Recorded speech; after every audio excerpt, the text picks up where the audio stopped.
Okay, welcome everyone to a new deep dive. We've got a really fascinating set of source material here, provided by you, listener, digging into what's described as the hidden energetic architecture of, well, reality itself. It really is fascinating stuff. Yeah. What strikes me is how these texts take concepts that can sound, pretty abstract, ancient names, energies, earth currents, Right. and present them as like actual components of a living, breathing, interactive system. Exactly. So, our mission for this deep dive is to really unpack these texts you've shared.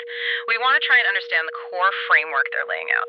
Seeing this term, YHVH, as an energetic OS and operating system, understanding this fundamental energy they call monoatomic etheric fire. The fuel, they say. Yeah, the fuel for it, and then mapping the Earth's energetic network, these dragon lines, and maybe most importantly, figuring out how we humanity interface with all this, apparently through something called a subtle psychic grid. It's definitely a perspective shift, isn't it? It moves beyond just, spiritual ideas or philosophy. It's asking us to look at these as active operational forces, almost like technical components. It is surprisingly technical, actually, like trying to reverse engineer a system that's been forgotten or hidden. Yeah. And just a reminder, this whole exploration is custom tailored for you based on the specific sources you provided. So, yeah, let's get ready to explore this unseen architecture underpinning reality. Okay, let's unpack this. All right. Where should we start? Maybe right at the core engine, as the texts call it. Sounds good. They bring up the tetragrammaton, YHVH. And like we said, not just as a word or, a deity figure in the traditional sense. But much more functional. They frame it as a dynamic, Yeah. social genetic operating system. An OS. Okay, wow. Like the fundamental code that reality, or at least our experience of it, runs on. That's a big reframing. It is. And the driving force, the power source for this OS is this thing they call monoatomic etheric fire. The descriptions are quite specific. Right, they call it a catalytic non-burning flame. What does that even mean? Well, the key attributes they list are pretty interesting. Pure, indivisible, superconducting, non-thermal, which is crucial. Non-thermal, so not hot. Exactly. And also conscious, self-sourcing, and refining. The main takeaway seems to be that it doesn't consume like regular fire. Instead, it ignites latent potential. Okay. And it acts as a carrier of information and, importantly, intention within this whole YHVH system. And this OS, this YHVH, it has this recursive logic built in, right, through the 4 letters. How do the sources break that down? Yeah, they describe it almost like an algorithm or fundamental stages in a process. So yod. Yeah. That's the initial seed, the pure intention, like the spark of that etheric fire, first entering the system. Okay, the starting And the of that. first he, that's the form, the manifestation, where that raw intention starts to take shape, to emerge into structure or existence. Right, makes sense. And VAV. Vav is the connection, the continuity. It's like the time binding element, the ongoing flow of that fire that sustains the form, linking cause and effect across time. Linking it all together. And then the final heat, that's the re-expression, the return, the output. It's the feedback loop where the manifested form regenerates or influences the system again. It cycles back, refined by the process, by the fire. Wow. And the sources suggest this isn't just symbolic. It's describing a recursive, like fractal logic that drives stages in consciousness, biology, culture, basically everything built within this OS framework. So the really surprising insight here is seeing YHVH not as something static, but as this dynamic, self-replicating pattern, like the underlying algorithm of creation itself, constantly running Exactly. and fueled by this intelligent, catalytic, non-burning fire. Right. And things like language, ritual, belief, those become the high-level applications, the interfaces we use. That seems to be the idea, the ways we interact with this fundamental kernel, this OS. Okay, so if that's the engine, where did this terrestrial OS, this energetic architecture, first get installed or rooted on Earth? The sources point way back, don't they, to an intervention? They do. They introduce a figure named Caligastia, described as a Lananandic son, appointed to Urantia, which they use as the term for Earth, about 500,000 years ago. Wow, okay.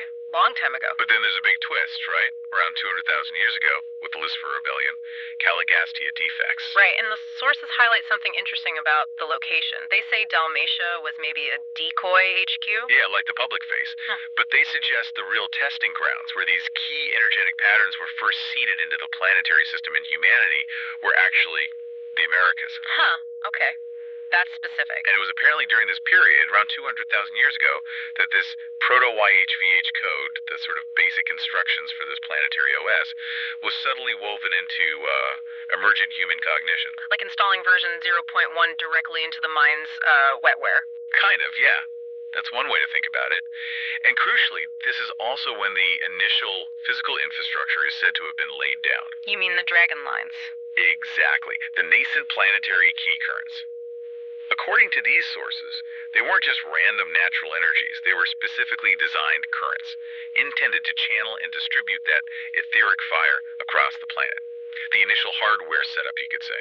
And this ties back to what humanity was supposed to be doing, according to the sources you gave us. Right. The original intention was supposedly just to observe and harmonize with these pure, natural, energetic flows.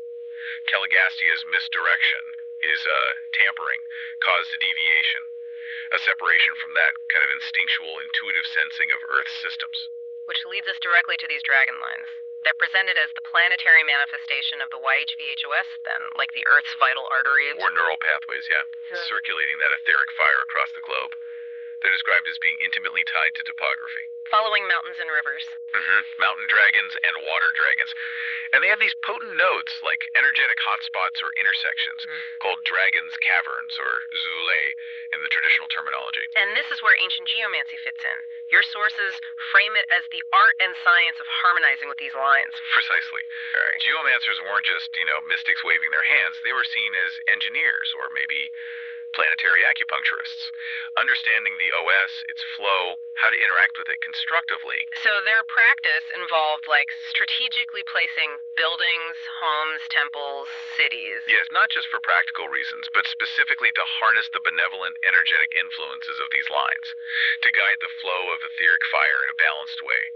It was all about consciously integrating human life with the living, energetic body of the planet, emphasizing harmony. It's fascinating, then, to look at the natural world through this lens. The sources say botanical life, animal life. They offer pure examples of this YHVHOS design running correctly, without the human distortions. Exactly. Nature operating on the original clean code, so to speak. The botanical protocol idea is really interesting. Plants are seen as these static conductors of etheric fire. Static conductors? Yeah, they anchor and channeling. Yeah. Their whole life cycle. Germination, growth, branching out, seeding it, perfectly mirrors that YHVH sequence we talked about.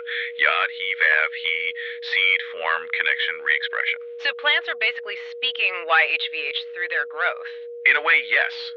Through their pattern growth, their fractal unfolding.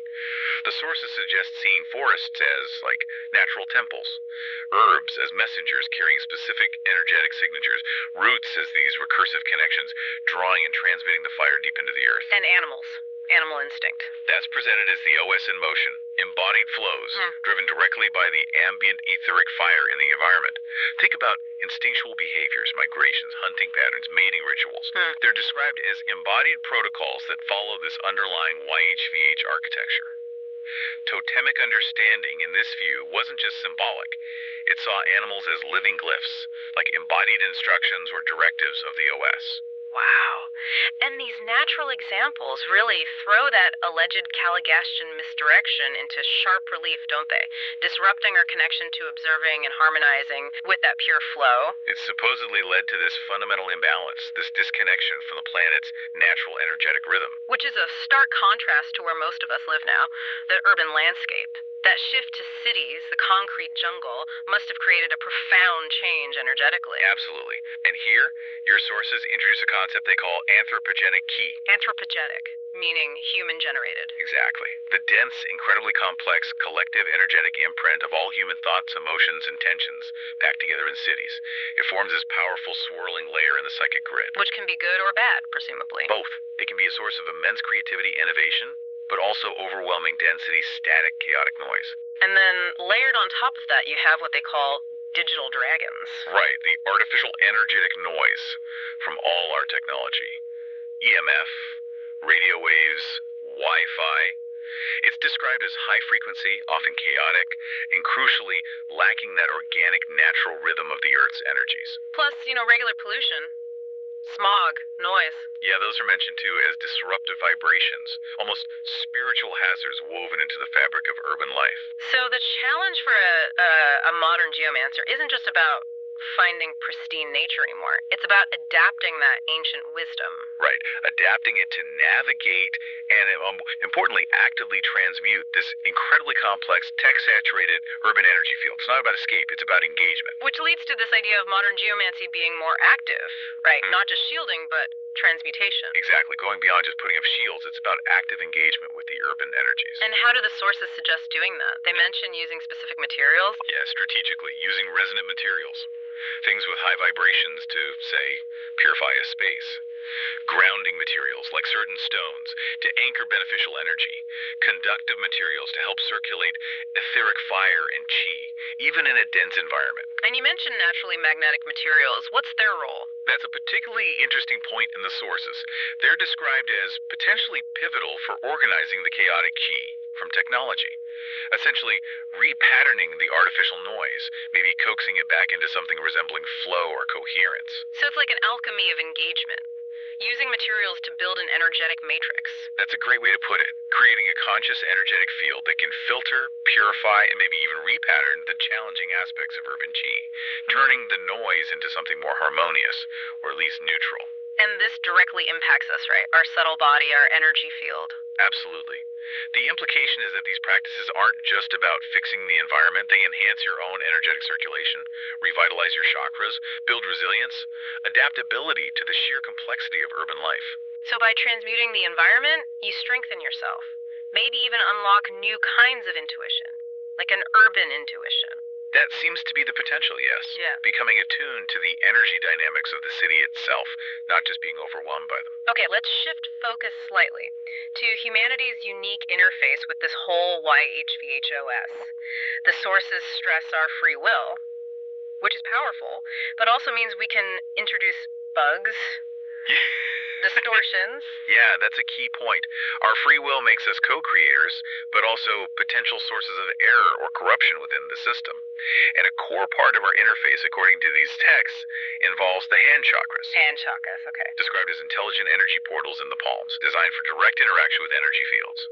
We supposedly use them, consciously or unconsciously, to direct etheric fire, to scan energies, to regulate the exchange between ourselves and the environment. But there's a danger there, something called empathetic bleeding. Yes, a critical warning in the material. It's about the unregulated absorption of other people's emotions, thoughts, psychic noise, through unguarded hand chakras. This is presented as a major source of energy drain, leading to exhaustion, anxiety. Because the etheric fire amplifies everything. Exactly. The sources stress that containment is crucial because the fire amplifies whatever you engage with, positive or negative. If your gates are wide open, you amplify the chaos. Which is where crystal work comes in, as a tool for managing this interface. That's presented as vital, yes. Crystals are described as resonance vessels for etheric fire. They can help anchor specific frequencies, shape the energy, aid in conscious projection or absorption, and act as filters for distortion. Do they mention specific crystals? They do.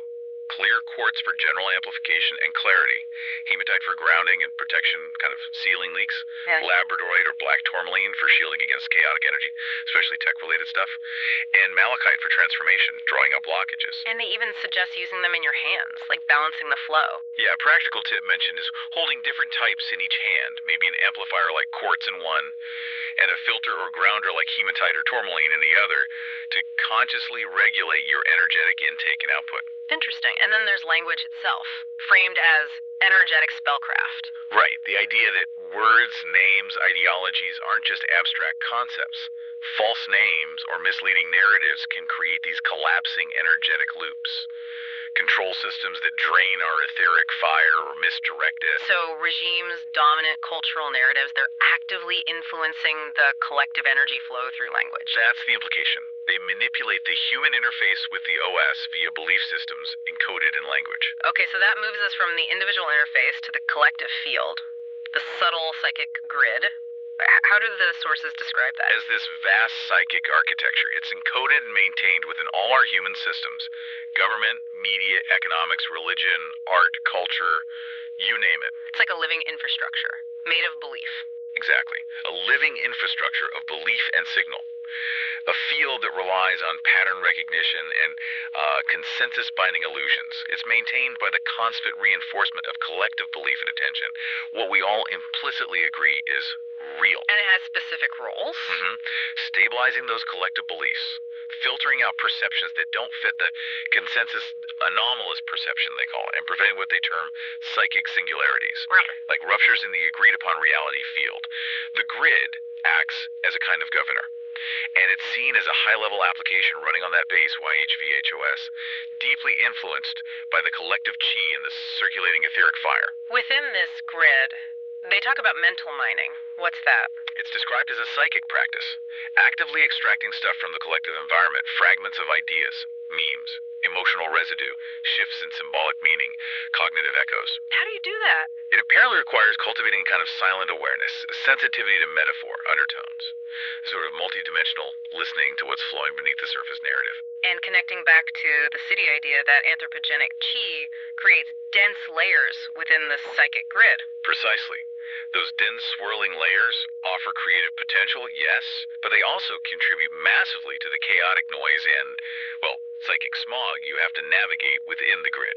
So navigating this complex, noisy grid, influencing it, that requires something more advanced, which they call psychic aikido. That's the term they use, yeah. It's a powerful metaphor. It really is. So the core principle is redirection, not resistance, like physical aikido. Exactly the same core idea. Yeah. You sense the incoming force, whether it's a collective current, maybe even a psychic attack. You blend with it without identifying with it, without getting caught up in it. Okay. And then you redirect that energy, ideally transforming it, using minimal personal effort. It's about leverage, not brute force. Do they give specific techniques? They mention a few interesting ones. Energetic mimesis, mirroring the energy signature to understand and potentially diffuse it. Symbolic redirection, subtly encoding new meanings into existing symbols or narratives. Perceptual misdirection, conveying truth through metaphor or oblique references that bypass conscious filters or resistance. And something called evaporative opposition. What's that? Meeting incoming negative energy, not with a block, but by allowing it to sort of dissolve through your awareness, absorbing its momentum and reflecting it back, transformed or neutralized. So it's really about actively navigating the currents of existence. That's a good way to phrase it. Identifying dominant collective currents, emotional trends, narrative waves, maybe even temporal flows, and then learning to, surf them or subtly reroute them. How would you reroute a current? Through things like gentle diversion, maybe collapsing problematic loops by inserting small, carefully placed contradictions or paradoxes. And ripple creation, making small, precise, energetic inputs that can cause broad resonance within the grid over time. And they even talk about inserting new templates, like software into group minds. That sounds intense. It does.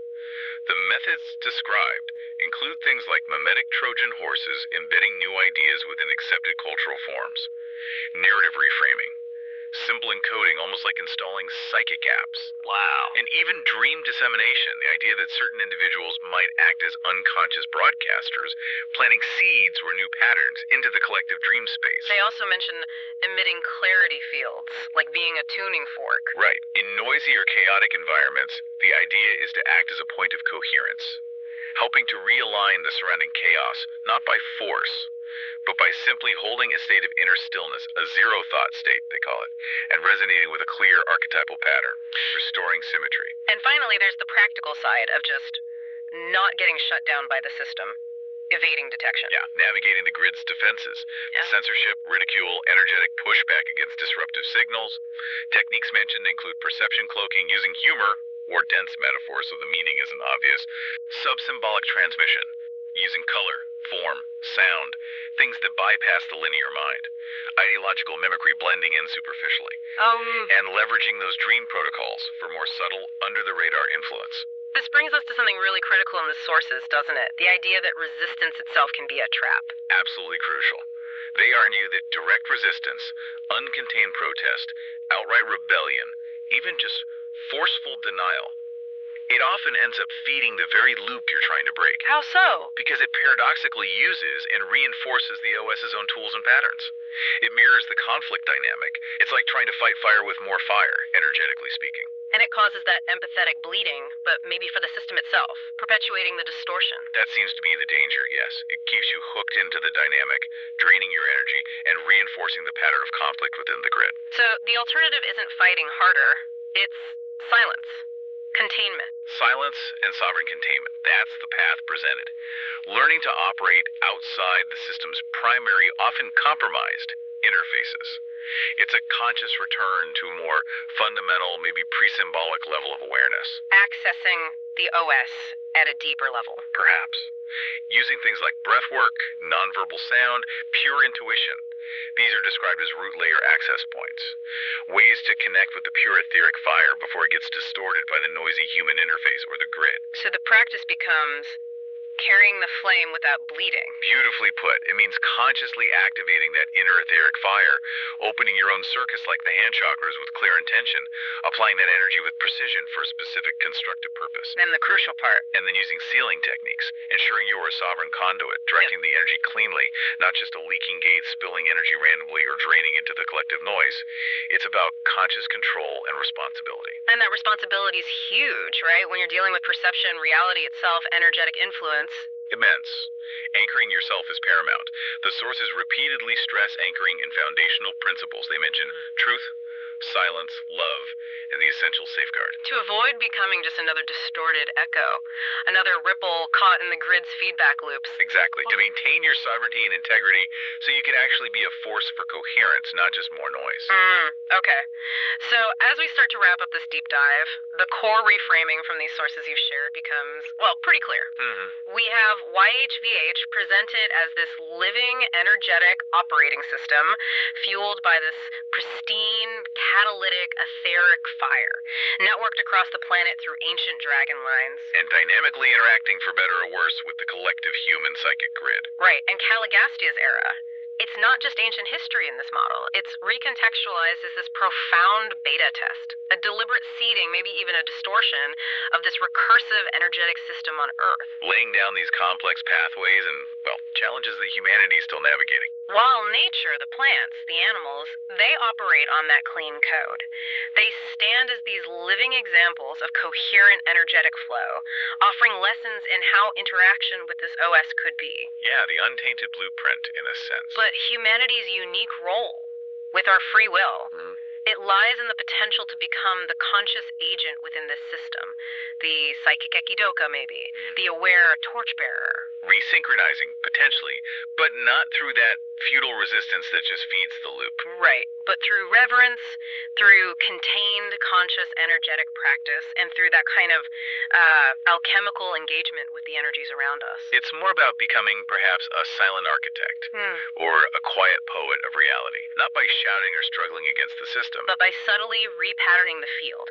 Through focused intention, clean, energetic flow, maybe with those refined hand chakras, contained empathy, maybe using tools like crystals consciously. Understanding that the truly powerful flame isn't the one that rages in protest, but the one that quietly reminds everything of its fundamental nature, its connection to that source fire. It really comes down to choosing that path of contained, conscious engagement with this vast living architecture that the sources describe. It seems so, a path of subtlety and sovereignty. Okay, so here's a final thought for you, the listener, to ponder based on everything we've unpacked from your sources.